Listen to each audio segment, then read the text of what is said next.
Короче, господа, мы только что, видимо, купили Москвич 2141 за 55 тысяч рублей на Рено моторе. То есть он должен валить дико. И на нем до этого повесилась кошка. Причем сама, вы видите, даже все рассчитано, поскольку машина же в этих гаражах хранилась, да? Какое хранилась? Она не хранилась. Она ездила на самом деле все это время. Нас все устраивает, надо брать. Божественно. Смотри, ведь это реально продольный мотор на переднем приводе. Почти кватро, собственно, что, присрать нормальную коробку и все поедет. Я когда ездил на 41-м, я думал, что это взять какую-нибудь А6 убитую и переколхозить туда. Ага. Кватро. Ну там, в принципе, капот открываешь на А6 на каком-нибудь А4 старе, там разницы не видишь. Никакой абсолютно. Это оно. Это они отсюда все взяли. Да, клапан холостого хода, как на опелях, прям все вообще родное. И также мозги делаются. Ну, естественно, да, он постоянно там плюс-минус 1000 где-то там должен попадать. Как думаешь, сколько до сотки едет? Ну, последний раз мерили, что-то 12. 12. Вообще должен Ну, вообще должен быстрее. А, это блок управления газом, что ли, еще один? Да.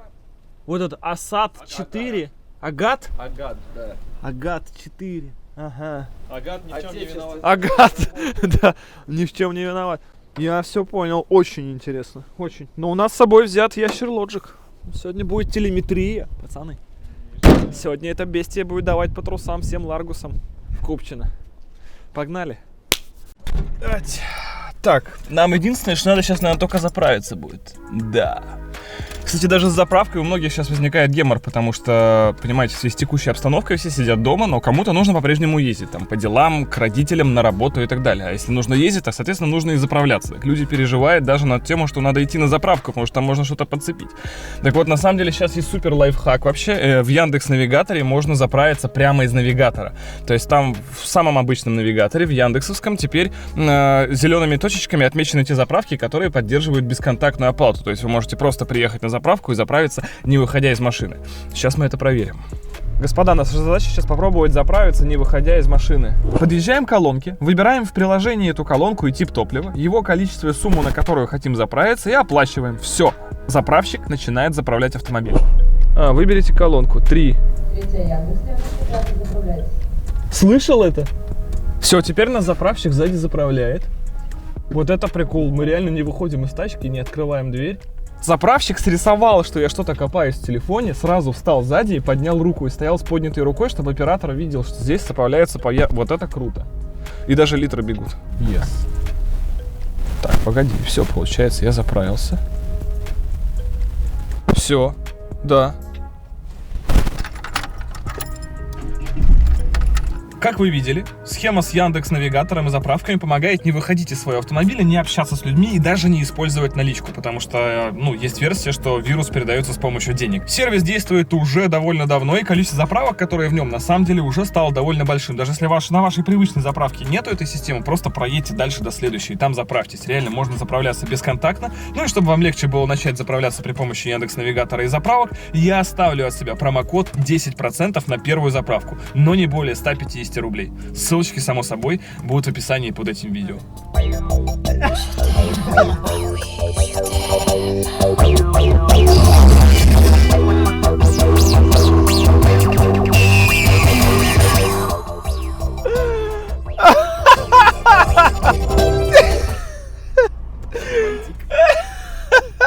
Бонжур, ёпта. Я твой багет. Пожалуйста, остановитесь. Блин, ради такого стоит покупать тачки. Это диск, который штатно стоял. Пацаны его слушали там, наверное, вечером на районе. Вот они ездили, на этом и слушали его.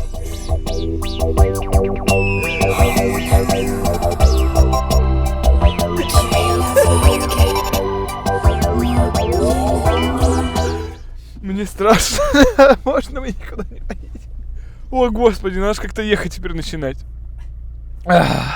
Выжимаешь сцеп. Я понял. И как в Масяне. И медленно отпускаешь сцепление.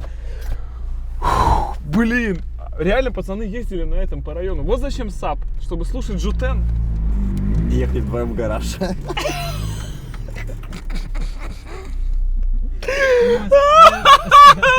Мы ничего не снимем сегодня. 2 hours later. 2 литра ска! Жесткий дрочь!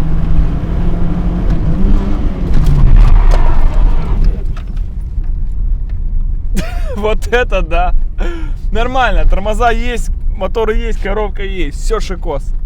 Но мне нужно было это, чтобы как-то уйти от последствий жутена. Понимаешь, мы по идее должны про тачку рассказывать, но там типа как вот это все. Ну ты просто садишься, врубаешь это дерьмо и улетаешь вообще полностью.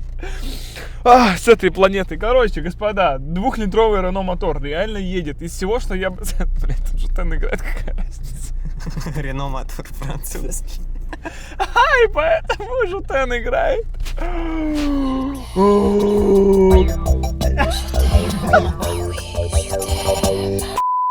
Господа, это комедия получается, это не обзор. Отсечка 6000. Блин, хорошо коробка переключает, прям мне нравится эта коробка. Отлично, аж Магмафа, ну-ка. И 4-я. Блин, ничего так. Что я хочу сказать, что реально ни в одной отечественной машине до этого не было такого, наверное, прикольного мотора. Потому что это 2-литровый восьмиклоп. Это означает, что момента в нем до шиша. Это означает, что и силы присутствуют, но, по крайней мере, по паспорту в СТС у нас заявлено 112. Это означает, что он может куда-то ехать. Мы, кстати, сейчас успели до сотки бомбануть, нет? 6 было 69,3, 18,3 до сотки. Но это... Нет, странно. Странно для 112 лошадей. Непонятно, сколько из них осталось, конечно. Но и самое главное, что за 50 тысяч мы впервые купили тачку, в которой, наверное, самый мощный САП из всех историй дешевых, да? То есть у нас уже, заметь, настолько вот рынок меняется, что если 2 года назад в дешевках мы покупали просто машину, которая спасибо, что едет, сейчас мы уже выбираем самый мощный САП за 50 тысяч рублей, чтобы уже стоял в машине, уже твиттера есть. Понятно, что все это не лучшего качества, но оно есть, играет, и как-никак, а приятно. Но вот отсечка, она проваливается после 5, вообще трындец как. Не очень, конечно. Но и мы уже 20 секунд как пытаемся разогнаться. Да, это боль.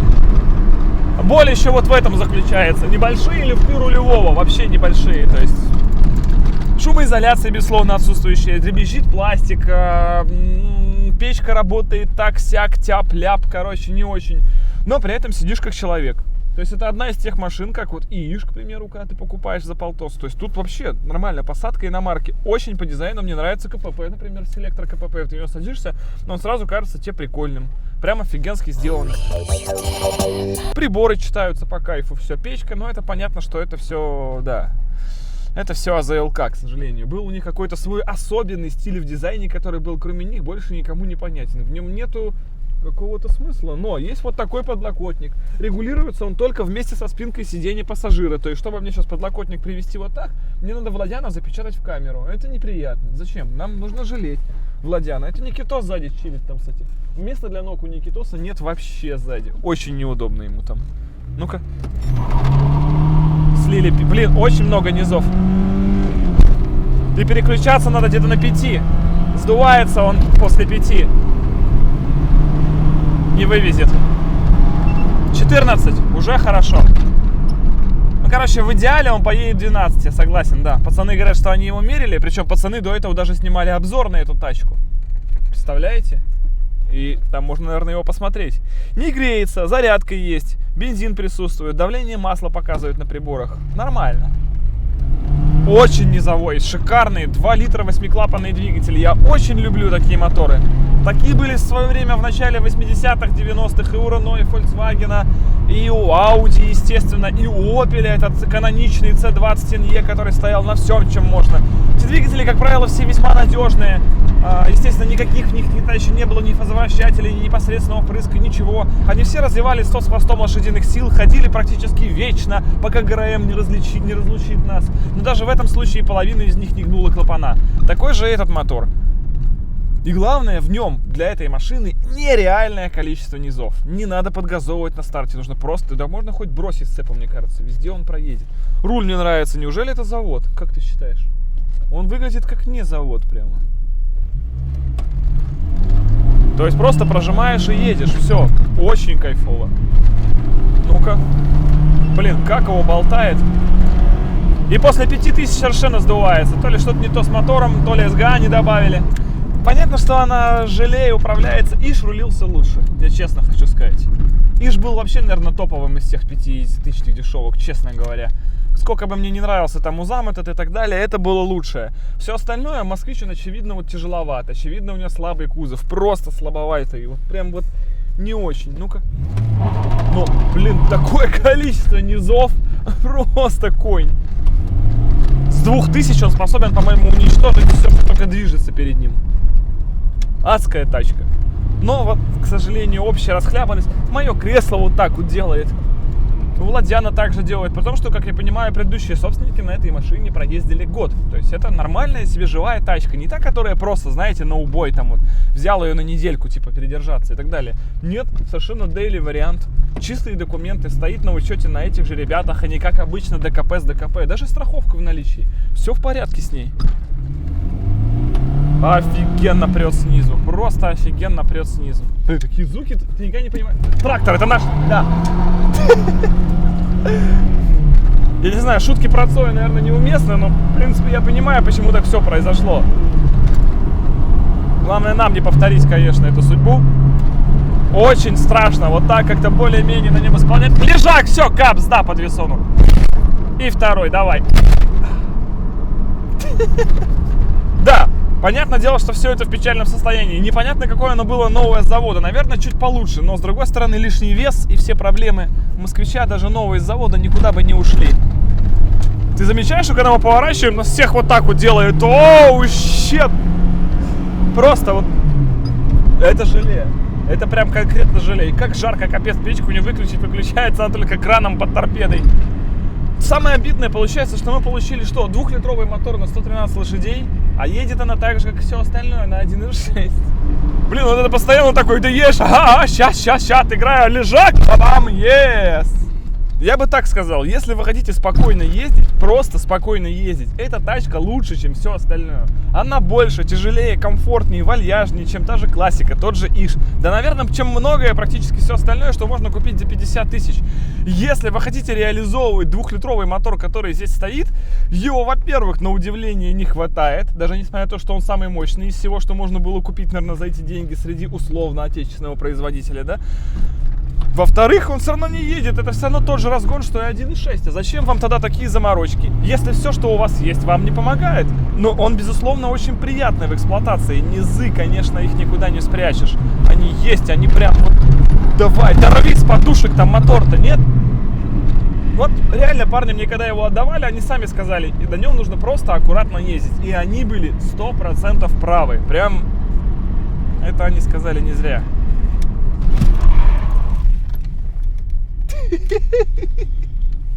О, сними это. Ты это видишь? Ты видишь это, Владян? Ты понимаешь, о чем мы говорим? Да все понимают, о чем мы говорим. Ну, у меня 28 миллиметров. У тебя 28 миллиметров. Да, чем-то опять нас возьмем. Да. Включай. Жуткая, да? Сделаем из 28 70. Вот эта тачка. Обалдеть. Так опасно. Это, похоже, акцент, пацаны. Это акцент. 1,5, мать их, бешеных литра.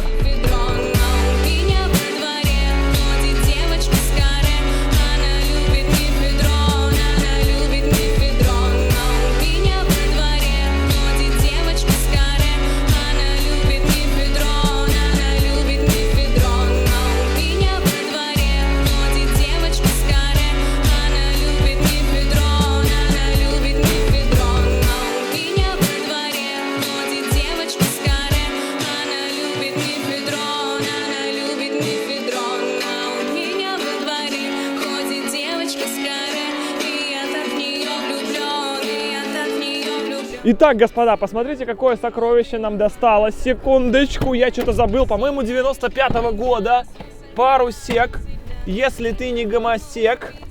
99-й! Ёптель! Итак, господа, смотрите, что нам досталось. Она помнит Ельцина.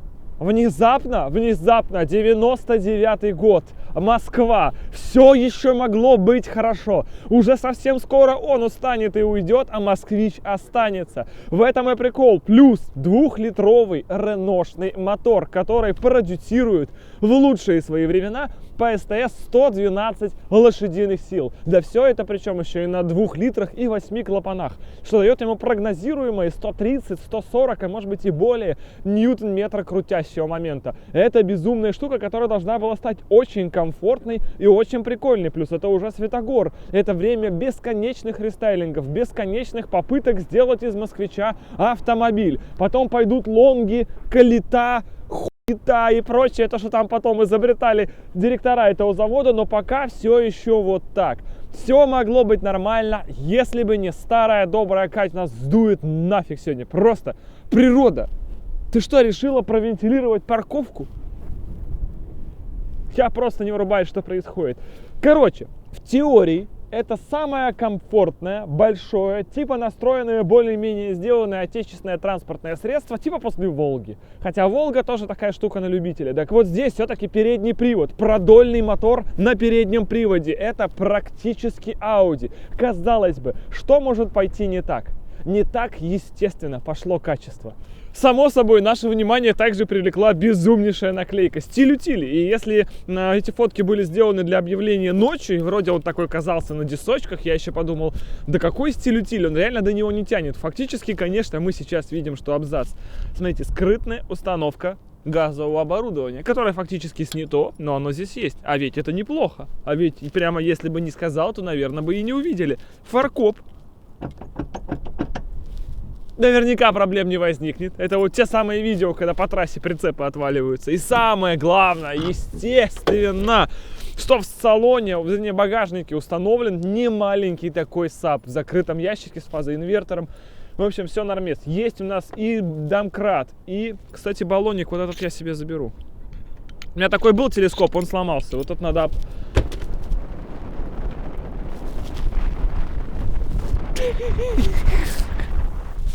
Что происходит? Он остановится дуть-то или нет? Короче, я знаю, как сделать, чтобы меня не надуло. Здесь есть мешки для трупов. Или из-под трупов. Все, они непродуваемые. Это вместо шапки. Реально запарился я просто с этим. Уже постоянно надувает все. И, собственно, все, господа, на этом преимущества данного автомобиля заканчиваются. Забавно, что у нас даже моторчик дворника заднего Денса сделано в Италии. У меня есть ощущение, что он не отсюда. Нет, он не отсюда, он по болту крепления не совпадает. Короче, если она сейчас не сдует, это просто азарт. Это был моторчик, который раньше двигал люк, скорее всего, в какой-то из иномарок. А теперь он двигает здесь задний дворник. В общем-то, хитрость пошла на пользу, в том числе и москвичу. И как обычно в дешевках нам сильно повезло, потому что ей реально занимались. Ну потому что есть диски от Audi, причем диски широкие, кайфовые, смотрятся офигенно. Корзина, чего стоит только корзинка на крыше, это же просто бешеный стиль. САП, опять же, но во все это вмешался москвич, потому что он весь гниет, естественно, как и все москвичи, ему всегда очень фиговенько. Звуки закрывания всех дверей — это совершенно отдельная история. Смотрите, мы открываем дверь и закрываем. То есть звук просто как будто вы, скорее всего, закрываете плиту какую-то, я не знаю, духовку в плите. Порогов, естественно, всех нет. Дверей также здесь уже тоже всех нет. Обивка, даже та же обивка, понятно, что уже ремонтировалась карпетом. Я сомневаюсь, что это завод. Да, это видно даже, как оно обтянуто. То есть, в принципе, в негодность пришло в этой машине все, что только могло. При том, что порог уже, обратите внимание, варен. Даже то, что сварено, все равно снова сгнило. Спинки кресел, то есть все кресла, они вот такие, потому что их просто вырывает из пола. Дело уже не в креслах, а в том, что, скорее всего, вылезают прямо сами крепления уже. Здесь аналогично, вот этого всего уже нет. То есть, на самом деле, машина кончилась. Эту зиму она уже пережила и в продаже была довольно давно. Мы ее в продаже еще смотрели, когда покупали Ижа. И она также в продаже стояла. Они оба стоили по 55 тысяч рублей. Собственно, я тогда еще выбирал, купить реально Цой-мобиль или все-таки Пазней. В итоге взяли Пазней, он мне больше по виду понравился. Я так обрадовался, когда спустя практически вот месяц я снова захожу и вижу, что опа, Цой-мобиль еще в продаже. Стиль, утиль отличный, мы все купили. Но по факту мы понимаем, что тачки как таковой уже не существует. Вот сейчас, допустим, лето, когда процессы гниения еще приостанавливаются, он откатает. К осени или в следующую зиму уже точно отвалится назад или балка, или пороги уже выпадут сами, кресло окончательно вырвет из пола, и она просто перестанет существовать. И не поможет ей ни двухлитровый мотор, ни коробка, ни эргономика, ни все вот это вот уже не будет иметь никакого смысла. К сожалению, то, что мы сейчас с вами наблюдаем, это последний раз, когда этот автомобиль можно по-человечески использовать. На душе комом стала боль, я буду пить и курить со своей буйной головой, целую ночь в одного бродить. На душе комом стала боль, я буду пить и курить со своей буйной головой, целую ночь в одного бродить. На душе комом стала боль, я буду пить и курить со своей буйной головой, целую ночь в одного бродить. На душе комом стала боль, я буду пить и курить со своей буйной головой, целую ночь в одного бродить. Самый удивительный итог всей этой пьянки, господа, что как мы стороной обходили все время 2141, как этот москвич для нас существовал где-то там в какой-то реальности, так мы сегодня, честно говоря, на нем день поездив, он так для нас всех в другой реальности существует. Сомневаюсь, что, допустим, Владяна или Никитоса, кто со мной ездил, вот какие-то остались от нее яркие и невероятные впечатления. Ну, кроме звукового сопровождения, но это спасибо уже предыдущим собственникам, реально. Но по факту, я не знаю, что-то в ней какого-то удобного, невероятного, нового, чтобы нас поразило, уникального. Нет, это просто машина из ряда вон. Да, она стоит тех же 50 тысяч, и в ней офигенский мотор. Вот мотор это прям топ. Все остальное здесь совершенно обычное, стандартное. Не могу сказать, что эта машина прям как-то мне вот показалась удивительной. Иш меня тогда прям покорил. Вот удивительно, что просто ты берешь Иш, и от него начинаешь вот прям таращиться. И я начинал всем докапываться, кто-то против Ижа, если что-то скажет, то я сразу понимал, что это вот не наш парень. Это какие-то отвратительные люди. С москвичом абсолютно как-то ровно. Тяжелый, желеобразный. Даже если его весь восстановить, я не знаю, ну да, сидеть в нем удобно, но глобально это не поправляет общих проблем, которые с ним связаны, а уж особенно с качеством исполнения этих автомобилей. Их сломало на дорогах не потому, что их очень мало делали, потому что их просто выкашивает быстрее, чем те же самые Жигули. В общем, тачка за 50 тысяч к покупке в любом случае возможная и доступная. Ездить на ней без проблем каждый день – окей. Голову, скорее всего, даже любить не будет. Запчасти в больших городах есть. Сидеть очень комфортно, места достаточно, багажник не маленький, но за счет переднего привода он становится неинтересным среди молодого подрастающего поколения. Рено мотор, опять же, тоже его особо не везет. Вроде он и прикольный, а вроде смысла и в нем особо нет. Если уходить в конкуренты, Приора на Шестнаре его... Хотя это уже и совсем другие деньги. В общем, я должен сказать, что Москвич занимает какую-то свою обособленную нишу только для тех, кто хочет попробовать что-то новое. Но конкретно оставаться на 41-м Москвиче, конкретно говорить, что он прямо что-то из себя представляет относительно той же классики, относительно в хорошем состоянии тех же Ижей, относительно, ну, что даже Волга. В Волге, по крайней мере, есть какой-то невероятный внешний шарм. Если мы говорим про 24-ку, в этой, ну, она... такая неплохая. Это и то еще он стоит на дисках, на широких и на неплохой резине, поэтому имеет вид. В остальном же он еще, говорят, и стоил на старте чуть дороже, чем все конкуренты. 41-й Москвич. Редкий случай, когда я человек, болеющий машинами, но от нее не заболел. Такое бывает, господа. Спасибо вам всем огромное, что смотрели это видео. Огромной вам всем удачи и пока.